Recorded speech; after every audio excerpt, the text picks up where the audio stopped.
December 27, 2025, araw ng Sabado, muli nagbabalik ang Pinoy Carreras Sports at iba pa sa pakarera ng PJCI, Philippine Jockey Club Inc. sa San Felipe, Pati Garcia, Batangas. At alas 3:00 ng hapon ang post time para sa race number 1. Kaya simulan na po natin ating mga karera gabay, via tips at analysis para sa araw na to.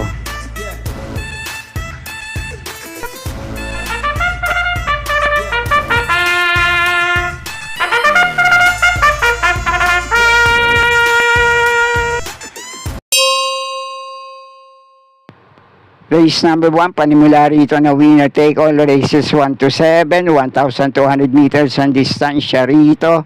Isang 3-year-old and above maiden race, may 6 na numero, 6 din na makalahok sa race na to.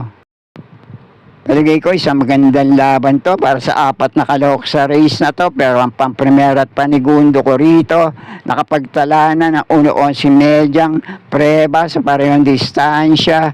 Pampremera ko rito ngayon, numero 6 na Iron Edge.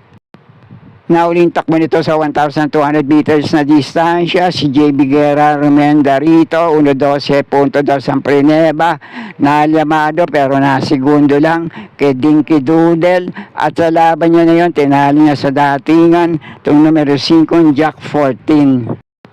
At ibinalik ngayon nila kay Opie Cortez ang renda nito. At dati niya na itong napatakbo na 1:11.4 ang preneba sa barrier run niya. At malayo itong nauna sa meta kay User. At sa paligay ko, magbibigay na magandang laban ngayon. Ito numero 4, ang Kings Cup. Tumakbo to sa barrier run niya, si Jackie M.A. Alvarez ang Rumenda. 1:11.5 ang preneba at kalahating kabayong layo lang ito na segundo. Kaya ready to risk it all. At si Jackie James Torque na ang rerenda rito. Kaya muli, paprimera ko pa rin sa race na to, numero 6 na Iron Edge. Panigundo ko naman sa race na to, numero 4 ang Kings Cup. Kaya napambahala, kung may ba pa rin naman kayo kinukursunadang kalahok sa race number 1. Okay po, thank you. 1,400 meters naman ang distansya rito sa race number 2, panimula ng pick 6, races 2 to 7, may 6 na numero, 6 din na makalahok dito. Yung mga pili ko rito, batay dun sa mga huling takbo nila rito sa Philippine Jockey Club at gamay ang mga rerendang hinete para sa mga kalahok na sasakyan nila ngayon. Pampremera ko rito, numero 3 na Tawi-Tawi Island, pati Ardelema ang rerenda rito. Panigundo ko naman dito, RJC Tabarang rerenda, numero 6 na Margo. At pwede pa rin makapanilat ngayon, J.A. Gusi muli ang rerenda, numero 1 Step Bell. Kaya muli, pampremera ko pa rin sa race number 2, numero 3 na Tawi-Tawi Island. Panigundo ko naman ito, numero 6 na Margo. At panersera panilat ko naman dito, numero 1 Step Bell. Kaya na pong bala para sa mga diskarte nyo sa race na to. Okay po, thank you. At nasa race number 3 na tayo, 1,400 meters din ang distansya rito. Panimula naman ang pick 5, races 3 to 7. May 7 numero, couple entry, ang numero 4 sa race na to. Isang magandang laban naman to para sa lahat ng kalahok sa race na to. At sana lang ay nasa maayos na condition to numero 1 Enfuego. Hindi kasi maganda na nangyari rito nung huling takbo niya. Ito naman numero 7 Modern Stroke. Nabugaw rin to nung huling takbo sa parehong distansya. Ito naman numero 6 na Clear Mark. Sinusubukan na to. May tagumpre ba yung naitala sa mga dating laban niya. Pero ang pampremera ko rito ngayon, couple entry, numero 4 Advocacy. At 4A nakakampi nitong Cool Ma'am. Panigundo ko naman dito. Isa rin mababa na rin sa grupong lalabanan niya. Numero 3 na Moment Like This. At panersera panilat ko rito, numero 2 na G City. Kaya kayo na pong bahala para sa mga diskarte at pili nyo sa race na to.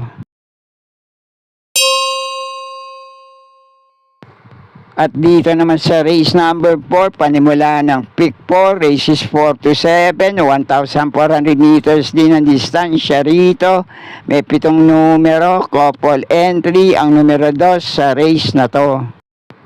Ang tanging pili ko sa race na to, pwedeng Paningel, Panolo, o FTD para sa araw na to.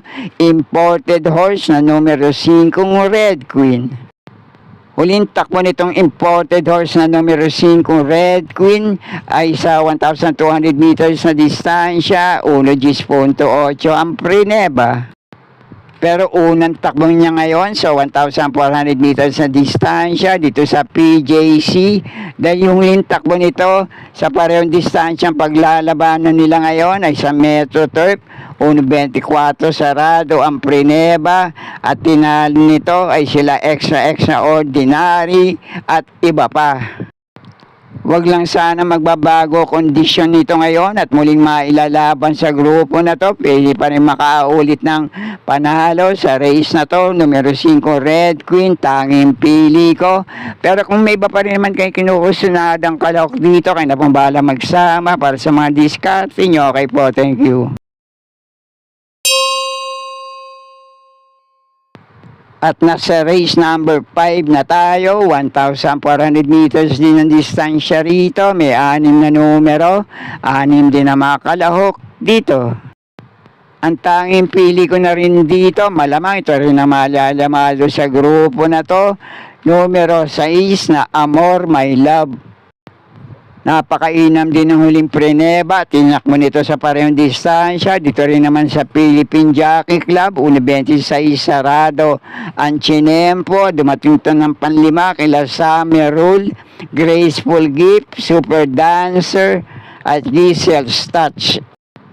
At si Jackie A.B. Serious din naman na Romenda rito. Kaya muli, tanging pili ko rin sa race na to. Kaya napumbala, kami ba pa rin kayo kinukusunadang kalahok dito.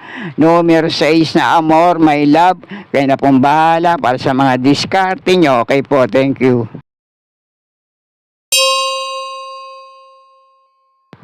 At nasa penultimate race number 6 na tayo, 1,400 meters ang distansya rito.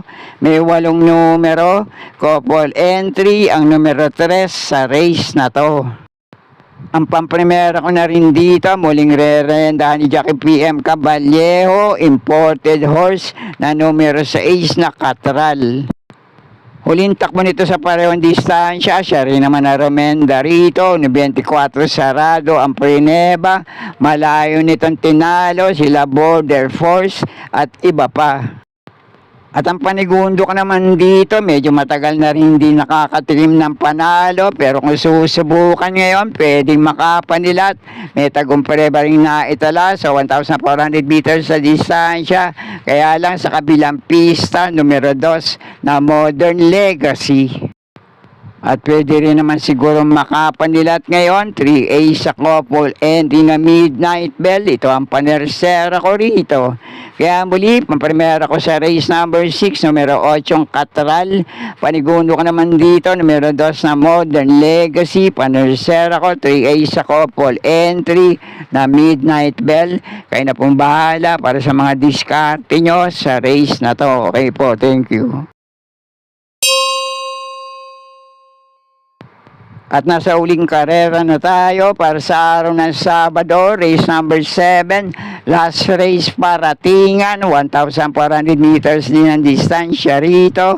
May 7 numero, 7 rin na makalahok sa race na to. Ang pamprimera at panigundo ko naman dito, may minsan laban na rin sa 1,200 meters sa distansya. Dikit lang din sila nagkatalo sa meta. Ang pamprimera ko naman dito, M.A. Alvarez muli ang re-renda, numero 5 Surplus Boy. Panigundo ko naman dito, numero 6 na One of a Kind. At yung dalawang panama ko sa pagpipilian dito, palagay ko pareho itong pwedeng makapanilat ngayon. Itong numero 2 na Lightning Bolt, ang panersera ko, may minsan laban dito sa mga ilang kalok sa race na to, na tinatalo niya rin sa datingan. At itong numero 4, They Will Be Done, JT Sarate na re-renda rito. Kaya muli, para sa last race paratingan, paprimera ko pa rin ito numero 5 Surplus Boy. Panigundo ko naman ito numero 6 na One of a Kind. Panersero ko numero 2 na Lightning Bolt. Panama ko sa pagpipilian. Pwede to. Numero 4 Thy Will Be Done. Kaya na pong bahala. Kung may iba pa rin naman kayo kinukusunadang kalok dito sa race number 7. At sana'y muling matupad sa tama yung mga pili at kursunada para sa araw ng Sabado. Good luck po sa inyo lahat. Happy racing at maraming salamat po. Subscribe, like and share, Pinoy Carrera Sports at iba pa. And please click or tap the notifications bell icon for new video updates on this channel. Thank you.